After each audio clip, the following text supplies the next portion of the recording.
Hey guys, welcome back to another video. So I had a request to show a Tilliston carb on a cylinder. Yeah, let's get into it. So this setup I ran in Willow Springs of 2018. I really like this carb. It's pretty easy to tune, pretty easy to set up once you get it set up. I'll take this apart here so we can see part of it. But essentially, you're going to get one of these adapters, or you can make your own from eBay. It's like $10. And you're going to put it on the cylinder. You have to make these bolts flush because they kind of stand out a little bit. You're going to port match your cylinder to the adapter, as you can see, which is kind of done there.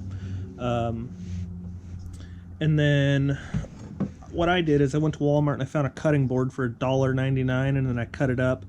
You have to drill a hole here, which kind of goes through right there, for the pump to work in the diaphragm, which is on top here.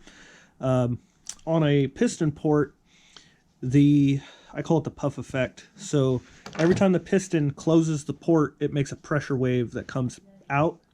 And then when the piston opens back up, it sucks back in, so it makes a puff flow effect, kind of like that, which is perfect for the diaphragm carburetor because the diaphragm hole is right back there.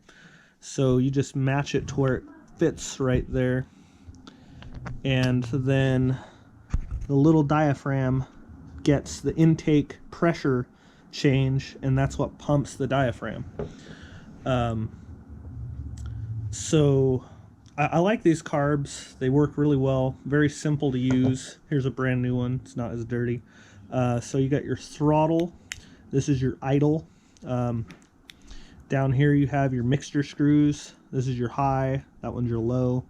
Over here you have your choke, like that. Fuel inlet valve.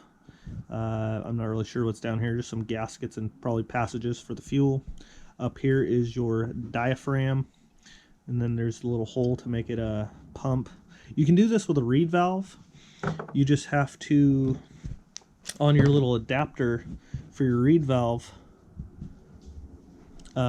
instead of the hole going in just here and popping out, you'd have to drill it and then drill a side hole and then put it on a little brass nipple or something to run a line, which would go to the side of your reed valve or the side of your transfer port. That's how I would do it anyways.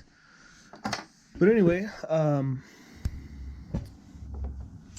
pretty easy to use. I have a couple videos of me revving an engine with these. The neat thing about this carb is you can run it. You literally pull over on the side of the road, and you can adjust your mixture screws while your bike's running. You'll be able to listen to your tune richen or lean out a little bit, and then you just take off, rev it out, see how it runs, pull over again, adjust your tune if you need.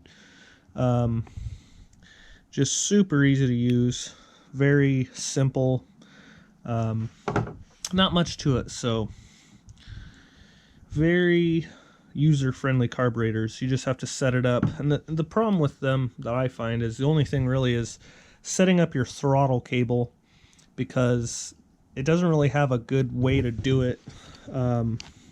What I did is I just took a paper clip and I zip tied the throttle end to it to where it could just pull it like that when I pulled the throttle. But anyway, let me know what you think of these carburetors. I'll probably finish installing it on this cylinder, and since it is the really low transfer cylinder, I'm probably gonna have to run it on my stroker bottom end that's on my race bike, but that's fine. I've been wanting to use this cylinder for a while, and since it'll be piston port, it will have some very different characteristics on how it runs, and it'll be really interesting because I'm gonna run it with the Uzuni pipe. So yeah, that should be fun.